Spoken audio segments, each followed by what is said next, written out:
laaj bi nga wax dafa jëm ci li ñu tuddee les pouvoirs nga xam ne mooy représenter les institutions ci réew mi ñu fàttali ni Sénégal bi mu jotee indépendance am ba léegi dafa taxaw ci nu ñuy fexe ba jëmmal ay pouvoir benn bu ne ñu jox ko doole li ci gën a fës muy li ñuy wax pouvoir exécutif nga xam ne moom la Sénégalais yi gën a xam ci nguur gi pouvoir législatif bi nga xam ne mooy fi ñu teew tey di assemblée ak pouvoir judiciaire bu nekk am lu ko mandargal nag donte du léppam boo jëlee pouvoir exécutif dañuy wax ki ko mandargal dëgg mooy président de la république mu ànd ci ak gouvernement bu premier ministre jiite boo ñëwee ci pouvoir législatif président assemblée nationale la bureau bi ak l'ensemble des députés boo demee nag ci pouvoir judiciaire di nga fa fekk lu mel ni conseil constitutionnel cour suprême cour des comptes ak li ñuy wax les cours et tribunaux loolu nag benn bu ne dafa am ay cër yuñ ko jox te cër boobu constitution moo ko jox moo tax débat bi léeg-léeg dañ koy biaisé li fi nekk ci constitution moom la ñuy doxal constitution moo ne président de la république mooy clé de voûte des institutions mooy le gardien des institutions moom mooy assurer le bon fonctionnement de ces institutions mooy le chef suprême des armées mooy doxal la diplomatie etc. moom mooy définir la politique de la nation moom moo ne premier ministre am moom mooy doxal la politique de la nation di chef de l'administration jiite gouvernement bi moom moo wax ni justice mooy atte ci turu Sénégal yi moom moo wax ni assemblée nationale mooy voter les lois waaye assemblée nationale it mooy contrôler l'action du gouvernement loolu dafa leer nañ kon defe naa polémique mënul am ci loolu pouvoir kenn ku nekk ci ñoom premier ministre président de la république moo koy fal moo koy nommé waaye du ko jox pouvoir am constitution la jóge le premier ministre tient ses pouvoirs de la constitution et non pas de la volonté du président c'est sa nomination qui ressort de la volonté du président moo tax nit ñi suñuy wax dañuy tasaare mais premier ministre li muy liggéey est-ce que dëppoo nag li constitution wax ni lii mooy ay pouvoir am loolu moo jara xool noonu lañ koy xoolee ci justice xool ko ci assemblée nationale bi léegi nag ni constitution génnee pouvoir yooyu la créer nag les mécanismes de collaboration entre ces institutions notamment li ñuy def nii benn la ci forme collaboration est-ce que doy na mat na wala dañ ko war a mottali loolu ñëpp dëppoo nañ ni les institutions ne sont pas dressées pour le sommeil comme on dit ces institutions évoluent au gré du temps et de l'évolution des sociétés ba tax ñu jàpp ni institutions yi war na évoluer ñu ngi ciy liggéey nag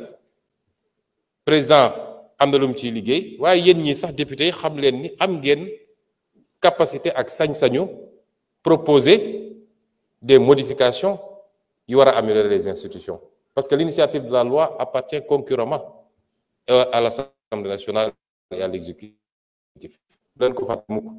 donc du affaire u exécutif kese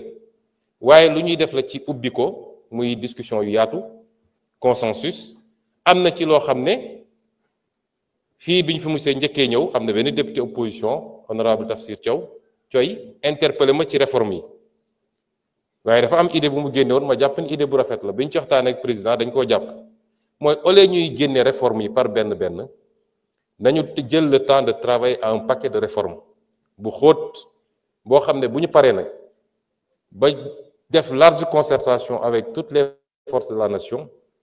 ñu xool ndax voie référendaire la est-ce que voie législative la est-ce que neneen ak neneen ci loolu la ñu nekk mais pour le moment Sénégal amul problème mu institution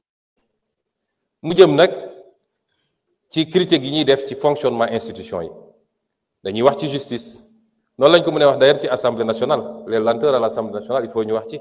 ndax def ngeen ñaata weer ba léegi règlement intérieur mënagu leen ko jël fu ne mën na am lu ñu fa gis ni waroon na mën a gën a gaaw waroon na mën a doxee neneen mais loolu beneen débat la parce que sama temps jeex na dinaa ci dellu si waat parce que dafa am question fond dese na la 3 minutes dafa juumoon. dese na 3 minutes voilà bon bu ñu waxee affaire fonctionnement institution yi ci biir institution yi ñuy xool naka la war a fonctionner boo demee ci exécutif di nga fa gis loo xam ne du ñu mën a teg baaraam la boo demee ci législatif di nga ko fekk boo demee ci judiciaire nañ fa da nga ko fa fekk l'institution judiciaire nag dafa am un rôle central ndax moom moo war a stabiliser la nation en réalité moom su doxee ni mu war a doxee mu war a stabiliser la nation mu am ay notion ñuy jël man pour man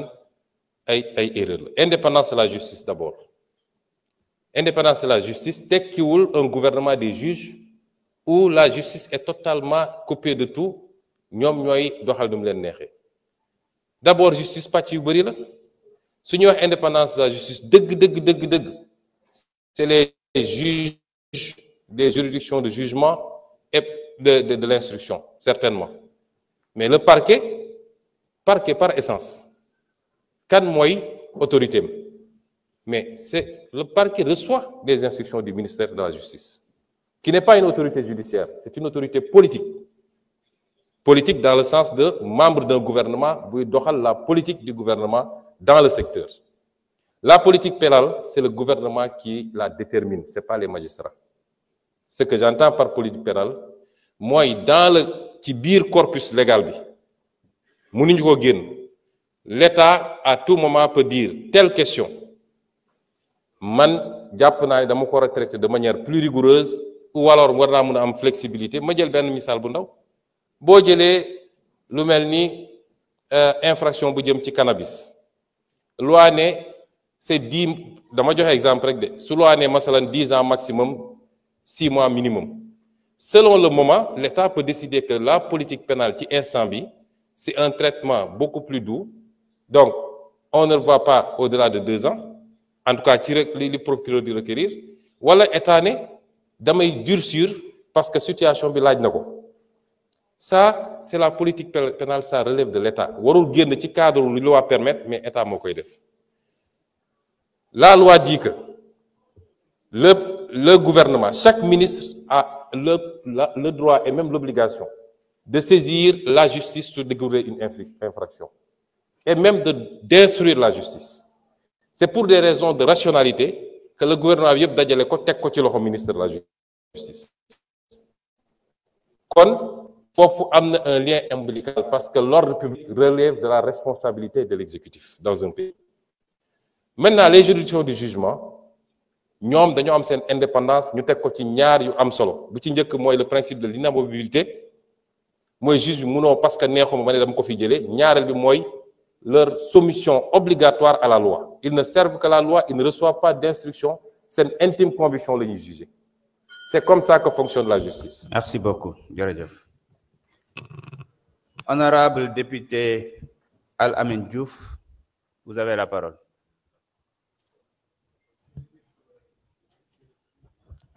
Patientez un moment. Jërëjëf, Monsieur le Président, Monsieur le Premier ministre, Mesdames, Mesdemoiselles, Messieurs les ministres et vos collaborateurs, honorables collègues, ñu ngi leen di siyaare di rafetlu initiative bi nga xamante ne daf ñuy permettre ñun en tant que honorable député taxaw ci li ñu war ba pare population bi am ay leer ci lépp luy dox ci doxalu gouvernement bi ci xibaar yi mujj man nag dama amoon benn laaj gannaaw ni ñu xamee Sénégal muy dëkk boo xamante ne ñëpp xam ne seeni ndaw dañoo am toujours un sens de responsabilité ba nga xamante ne ñu ci ëpp ñu ngi ci débrouille bi di bitigu mbagg di léegi nag pour gën a ñogal seen nekkin ak mën a gën a jàppale seeni njaboot dañu am benn doxalin boo xam ne dañuy dem di jégaane yeneen réew pour gën a uti te ci yoon boobu nag dafa am ay risques yoo xamante ne seen bakkan xaj na ci te pour ñu dem dëkk yu mel ni Europe ak Amérique dafa am ci yeneen dëkk yu ñuy jaar bu ñu fa jaaree nag dañuy def ay escale te escale boobu bëgguñu toog croiser les bras mais dañuy bëgg toujours dans le sens de responsabilité di am ci ay liggéey yu ñu jàpp waaye dëkk yooyu nag li ci gën a doy waar moo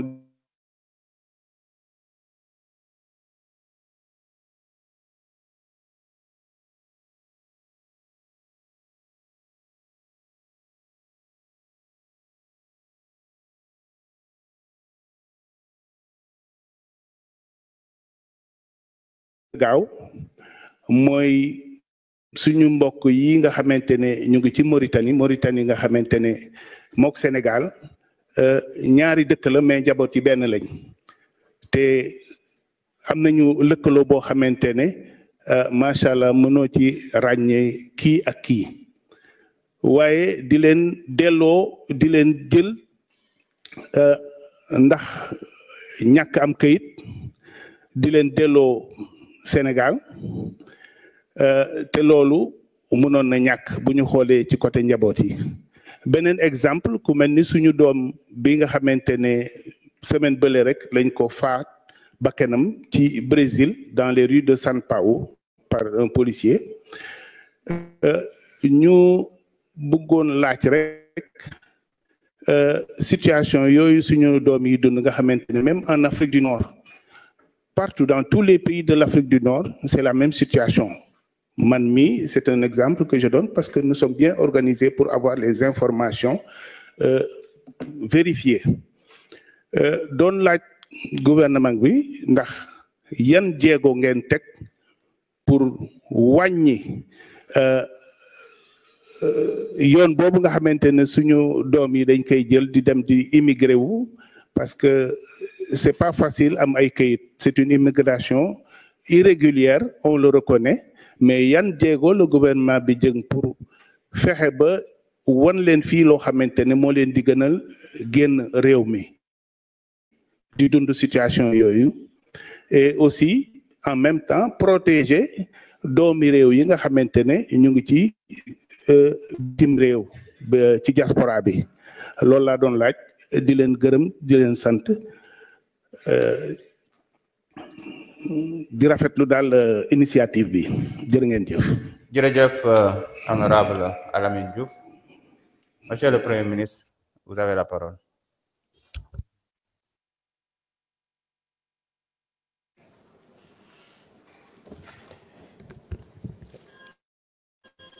jërëjëf honorable Alamine Diouf ci laaj bi mbirum génn gi moom xanaa ñuy toogee ba léegi ci suñu priorité la te man en tant que tête de liste bu suñu coalition ci élection législative yi defe naa fi ma jaar yépp délivré naa un message bu leer à la jeunesse sénégalaise li may njëkk a def mooy waxaat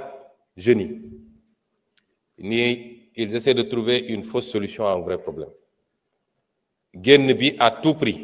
du solution moo tax ñun ñu jàpp ni amul justificatif bu ñu ko mën a wutal justificatif bu war a mën a layal nga tayle sa bakkan parce que da ngaa bëgg a dem feneen fu ñu la ne war nga faa mën a fayeeku lu ëpp ndax réew mi nag ak lu fi munti nekk gisaguma ñu fi dee parce que lekkuñu amul ci réew mi gisuma ko fi am problème parce que da ngay toog sa biir kër bala feneen di la fa fekk amuñu guerre civile lan moo war a mën a justifier ñun Sénégal phénomène bi gën fee tar yeneen réew Afrique nga xam ne daanaka ñoo leen tane fuuf parce que bu dee dañoo bëgg a jiital lépp nag teg ko ci matérialisme day problème day am ndaw ñi ñoo war a tabax réew mi bu dee d'accord nañ ni pendant des décennies dañoo yàq réew mi ñu ànd xeex bi ba jot ci réew mi réew kenn du ko tabax ci benn fan kenn du ko tabax ci juróomi fan dañuy toog ànd defandoo les sacrifices et les efforts moo tax amul benn réew bu responsable boo xam ne war na abdiquer par rapport ak phénomène boobu loolu tax bi ñu toogee ba léegi président de la République dafa joxe instruction yi ma koy appliquer avec le gouvernement toutes les mesures yu ñu war a jël pour mettre un terme à ces départs ñu ngi koy def te su ngeen seetee par rapport ak année passée yi wàññeeku na bu baax ndax doo toog semaine te déggoo ñu ne marine nationale intercepté na ay gaal andi leen ñu ngi yokk jumtukaay pour que les forces de défense et de sécurité mun a def liggéey bi ñu war a def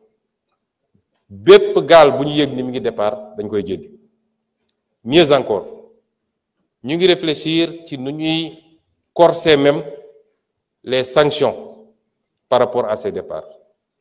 parce que ba tey jii convoyeurs yi rek la ñuy sanctionner te boo seetee sanctions yi peut-être dese naa diis trop moo tax phénomène bi mun a continuer et lu ñu ci war a def pour renforcer ko dinañ ko def ñu ngi ci études yooyu bu loolu weesoo nag muy les mesures de lutte li nga laaj dafay dugg ci suñu programme yépp nag li ñu door te dinaa ci tontu dinaa ci duggaat gën cee xuus ci lan mooy la ñu war a def ak li ñuy commencer li ñu tàmbale ak la ñuy def pour suqali réew mi ba naataange am fi ba liggéey am fi ba nit ñi mën a toog parce que la réponse elle n'est pas seulement une réponse de répression c'est une réponse aussi de solution qu'il faut apporter avec tout le peuple sénégalais maa ngi ciy ñëwaat dañ ci gën a xuus ñi nga xam ne nag génn nañ dañuy jonkanteeg problème yu bari léeg-léeg wax nga léegi suñu mbokk mi am problème barki démb ñu koy jaale ay waajuram waale ko ay mbokkam di ko naqarloog moom bi mu amee ministre des Affaires étrangères li mu ci war a def yépp def na ko jël na les mesures diplomatiques yi mu war a jël autorité brésilienne yi coopéré nañu alkaati bi def li mbir mi arrêté nañ ko recevoir nañu les autorités consulaires sénégalaises présenté nañ leen le film déroulé waat ko yépp ñu gis ko ñu ngi suivre l'affaire nañ ko war a suivre donte nag ñun li ñuy wax toujours suñuy compatriotes mooy fu ñu mënte nekk nañu respecter te discipliné wu par rapport ak loi wu réew moomu loolu lu am solo la parce que suñu bëggee mettre à l'aise l'État mooy nañu fexe ba bu ñu gis yenn yi